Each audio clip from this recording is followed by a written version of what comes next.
Okay, here goes. What I believe is in the beginning there was darkness and chaos. There was really nothing. And and then an all-knowing, intelligent God spoke into that confusion and said, "Let there be light. Let there be light." And there was light. And so that God set about creating an earth.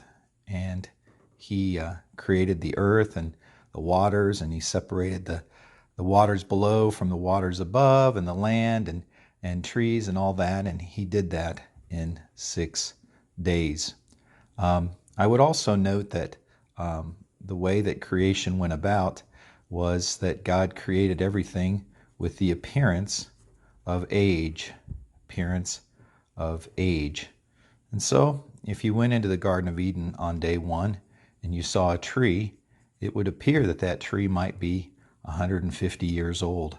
Uh, in the same way, if you came across a canyon, like the Grand Canyon, let's say, or a mountain range or a riverbed, it would appear that that canyon might follow a natural process to be developed over hundreds of thousands of years, or you could even say millions.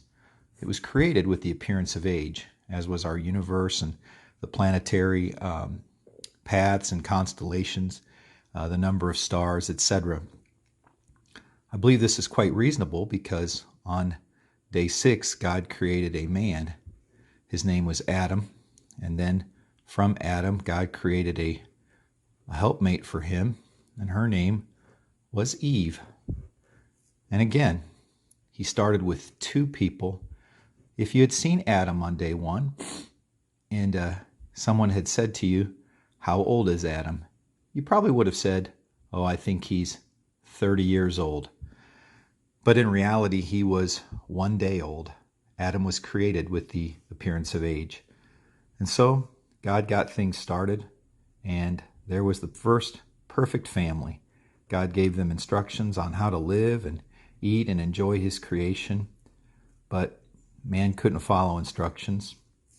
There was a serpent in the garden that came to deceive them and to trick them into not trusting God, but instead to trust in themselves.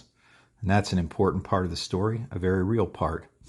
Well, man was selfish, self-centered, and wanted to do things his way.